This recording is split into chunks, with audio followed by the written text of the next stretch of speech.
You need help. Adrian is dead. Listen, you're getting your freedom back, okay? Don't let him haunt you. 자유를 찾았음에도 He was a sociopath, completely in control of everything. He said that wherever I went, 남편에게서 벗어날 수 없는 한 여자. I thought that you would talk to me rather than run away. are you okay? He's listening. Where are you? Where are you? Show yourself! 대체 남편은 그녀에게 무슨 짓을 저지른 걸까요?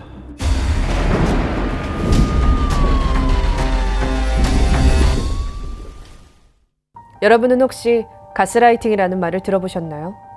가스라이팅이란 타인의 심리나 상황을 교묘하게 조작하는 행위로 영화 가스 등에서 유래된 말인데요. What happened? 앞서 보신 영화 인비저블맨 속 주인공은 남편이 죽었다는 사실을 믿지 않았습니다. 남편이 투명 인간이 되어 자신을 괴롭힌다고 믿죠. He's coming up with the perfect way to torture you, even in death. I'm scared. He was a sociopath, completely in control of everything.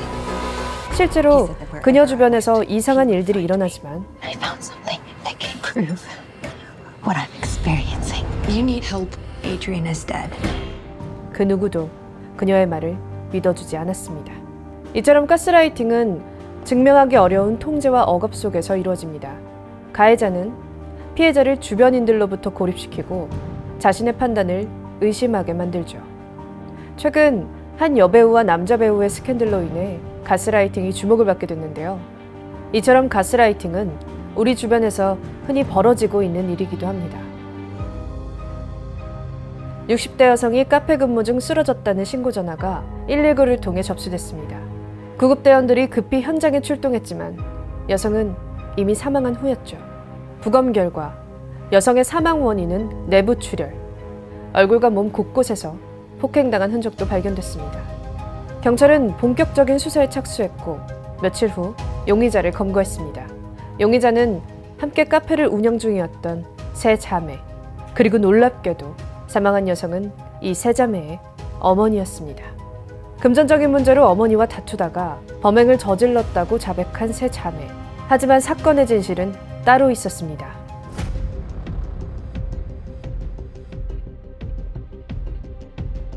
섬뜩한 내용의 문자 메시지. 사망한 어머니의 30년 친구이자 무속인이었던 전 씨가 세 자매에게 보낸 메시지 내용입니다.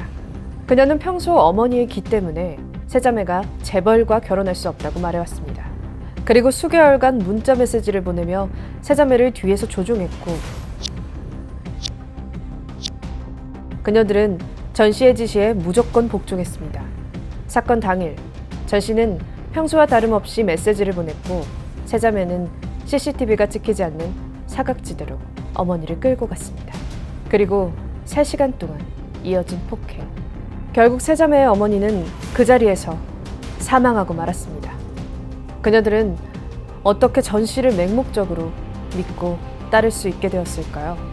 국내의 한 프로파일러는 이 사건을 전형적인 가스라이팅 사건이라고 말했습니다. 세 자매는 전 씨에게 금전적인 도움을 여러 번 받았고 전 씨 소유의 건물에서 카페도 운영했습니다. 그리고 어머니보다 전 씨를 더 믿고 의지했죠. 세 자매가 전 씨를 따르게 된 것은 이처럼 물질적, 정신적으로 도움을 받았기 때문입니다. 이 사건으로 세 자매 중 주범이었던 첫째 딸은 징역 10년, 둘째와 셋째는 각 징역 7년을 선고받았습니다. 세 자매를 조종한 전 씨도 존속 상해교사 혐의로 2년 6개월을 선고받았죠. 그런데도 세 자매는 끝까지 전 씨를 감쌌다고 하는데요. 가스라이팅으로 조종당해 판단력까지 잃어버린 세 자매, 씁쓸한 사건이 아닐 수 없습니다. 같은 학교 학부모로 만난 권 씨와 양 씨. 두 사람은 서로의 고민을 나누며 급격히 친해졌습니다.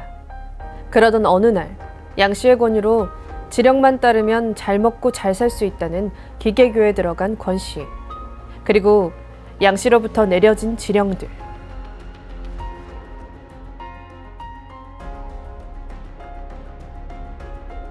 아동학대가 분명한 지령들이었지만 당시 권 씨는 의심도 없이 그대로 지령에 따라 두 딸을 훈육했습니다.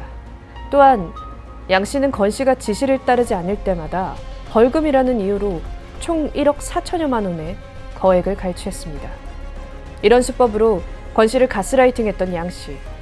그 사실을 전혀 알지 못했던 그녀는 벌금을 내기 위해 사채를 쓰다가 자녀들과 노숙 생활까지 했습니다. 그러다 채무의 압박감을 견디지 못하고 한 모텔에서 끝내 자신의 두 딸을 살해하고 말죠. 두 딸을 살해한 권 씨는 자살을 시도하지만 실패하고 경찰에 체포되고 말았습니다. 경찰 조사 과정에서 낱낱이 밝혀진 양 씨의 가스라이팅, 기계교도 양 씨가 거짓으로 만들어낸 종교였습니다. 양 씨가 이런 일을 저지른 이유는 자신의 아들보다 권 씨의 큰딸의 성적이 더 좋았기 때문인데요. 한 사람의 질투심 때문에 일어난 한 가정의 비극이 비탄스럽기만 합니다. 안타깝게도 가스라이팅 자체는 범죄에 해당되지 않아 처벌이 약합니다. 그러나 가스라이팅은 피해자의 정신을 갉아먹고 삶을 피폐하게 만드는 폭력이자 범죄라는 사실을 우린 기억해야 할 것입니다. 오늘 팩트앤무비는 여기까지입니다. 다음 시간에 또 다른 사건 사고로 여러분을 찾아오겠습니다.